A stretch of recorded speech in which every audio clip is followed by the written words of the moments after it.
شعبان کے مہینے کے متعلق 6 باتیں یاد رکھیں بس. شعبان کے مہینے کے متعلق 6 باتیں. سب سے پہلے شعبان کا معنی کیا ہے؟ بکھر جانا، ادھر ادھر چل جانا.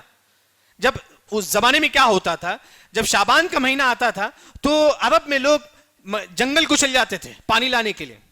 خاص کر شعبان کے مہینے میں جو نا جنگل وغیرہ کو جا کر جو نا پانی لاتے تھے.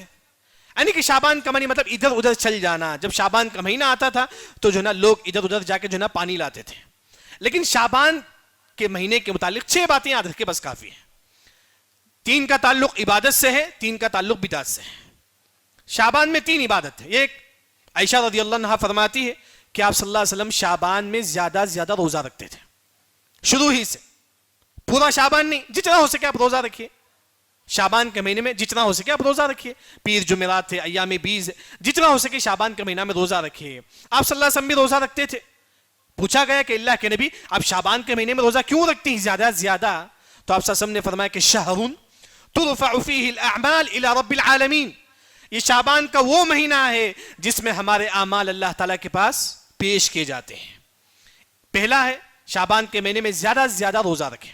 دوسرا جو عبادت ہے شعبان کے مہینے میں وہ ہے کہ قضا روزہ. جن عورتوں کا قضا روزہ ہے پہلے رمضان کا، جن مردوں کا قضا روزہ ہے شعبان کے مہینے میں روزہ رکھنا ان پر واجب ہے. قضا روزہ واجب ہے. یہ دوسرا قضا روزہ شعبان کے مہینے میں رکھنا چاہیے. تیسری جو عبادت ہے وہ ہے کہ امام ابن رجب رحمہ اللہ کہتے ہیں کہ سلف شعبان کے مہینے میں قرآن کی تلاوت کرتے تھے. کیوں؟ کیونکہ رمضان میں زیادہ سے زیادہ قرآن کی تلاوت کریں. پریکٹس ہے تاکہ رمضان میں اور بھی زیادہ قرآن کی تلاوت کریں. جیسے کہ سلمہ بن کہیل رحمہ اللہ، حبیب بن ابی زید رحمہ اللہ، بلکہ کئی سلف سے ثابت ہے کہ وہ خاص طور پر شعبان کے مہینے میں زیادہ سے زیادہ قرآن کی تلاوت کرتے تھے. کیوں؟ تاکہ رمضان میں اور بھی زیادہ قرآن کی تلاوت کریں. یہ 3 عبادت ہے جو شعبان کے مہینے میں مجھے اور آپ کو کرنا ہے. یہ ایک روزہ، نفل روزہ. دوسرا قضا روزہ، تمام پر واجب ہے. تیسرا جو ہے نا وہ ہے قرآن کی تلاوت. 3 بدعات ہے.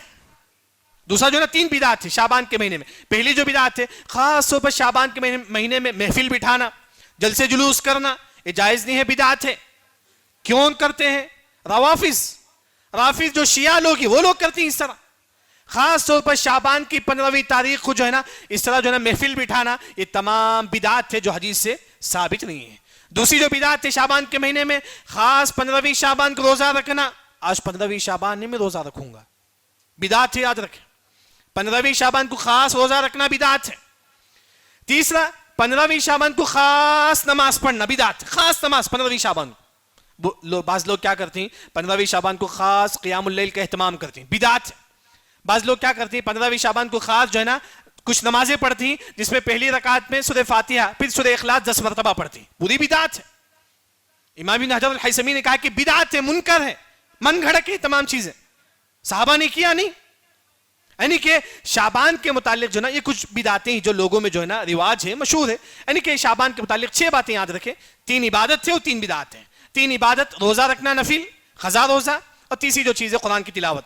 3 بدعت کیا ہے؟ خاص طور پر محفلیں بیٹھنا اور خاص روزہ رکھنا 15ویں شعبان کو، اور 15ویں شعبان کو خاص طور پر نمازوں کا اہتمام کرنا، چاہے تہجد ہو چاہے خاص نماز ہو صلاۃ الرغائب کے نام سے. یہ تمام بدعت ہے. اللہ رب العزت سے دعا ہے کہ اللہ تعالیٰ ہم تمام کو صحیح دین سمجھ کر عمل کرنے کی توفیق عطا فرمائے.